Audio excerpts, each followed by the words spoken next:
സായാഹ്ന സദസ്സ് സംഘടിപ്പിച്ചു. സെപ്റ്റോയുടെ നേതൃത്വത്തിലാണ് കൊല്ലത്ത് സായാഹ്ന സദസ്സ് സംഘടിപ്പിച്ചത്. ധവളപത്രവും ബജറ്റും കേരള വികസനവും എന്ന വിഷയത്തിലാണ് സദസ്സ് നടത്തിയത്. സെറ്റയുടെ നേതൃത്വത്തിലാണ് ധവളപത്രവും ബജറ്റും കേരള വികസനവും എന്ന വിഷയത്തിൽ കൊല്ലത്ത് സായാഹ്ന സദസ്സ് സംഘടിപ്പിച്ചത്. KGOA സംസ്ഥാന ട്രഷറർ A. ബിന്ദു ഉദ്ഘാടനം ചെയ്തു. UDF സർക്കാർ അധികാരത്തിൽ വന്നതിനു ശേഷം പുറത്തിറക്കിയ ധവളപത്രത്തിൽ കടത്തിന്റെ പേര് പറഞ്ഞ് വികസന ക്ഷേമ പ്രവർത്തനങ്ങളെ ഇല്ലാതാക്കാനുള്ള നീക്കങ്ങളാണ് നടക്കുന്നതെന്ന് സദസ് ഉദ്ഘാടനം ചെയ്ത A. ബിന്ദു ചൂണ്ടിക്കാട്ടി. സദസ്സിന്റെ പ്രധാന മുദ്രാവാക്യം ധവളപത്രവും ബഡ്ജറ്റുമാണ്.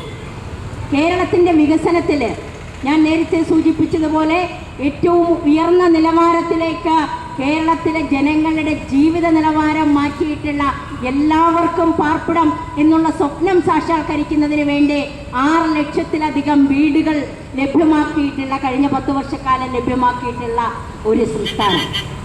ഒപ്പം 4 ലക്ഷത്തിലധികം ആളുകൾക്ക് ഭൂമിയില്ലാത്ത ആളുകൾക്ക് പട്ടയം നൽകിയിട്ടുള്ള ഒരു സംസ്ഥാനം. അതിദാരിദ്ര്യം നിർമ്മാർജ്ജനം ചെയ്തിട്ടുള്ള ഒരു സംസ്ഥാനം എന്ന് മാത്രമല്ല എല്ലാവരെയും ക്ഷേമ പെൻഷന്റെ വലയത്തിലേക്ക് കൊണ്ടുവന്നിട്ടുള്ള ഒരു സംസ്ഥാനം. എല്ലാവർക്കും ആരോഗ്യകരമായ മെച്ചപ്പെട്ട ചികിത്സ ലഭ്യമാകുന്ന ഒരു സംസ്ഥാനം. എല്ലാവർക്കും ദാരിദ്ര്യമില്ലാതെ കഴിയാൻ കഴിയുന്ന തരത്തിലേക്ക്, എല്ലാവർക്കും തൊഴിൽ ലഭ്യത ഉറപ്പാക്കുന്ന തരത്തിലേക്ക് രാജ്യത്തിന്റെ നിയമനങ്ങളിൽ 60% നടക്കുന്ന സംസ്ഥാനമായി കേരള സംസ്ഥാനം മാറുകയാണ്.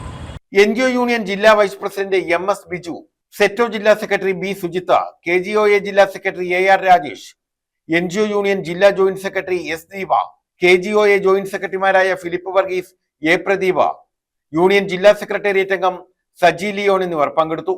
KGOA സംസ്ഥാന കമ്മിറ്റി അംഗം L. മിനിമോൾ അധ്യക്ഷത വഹിച്ചു.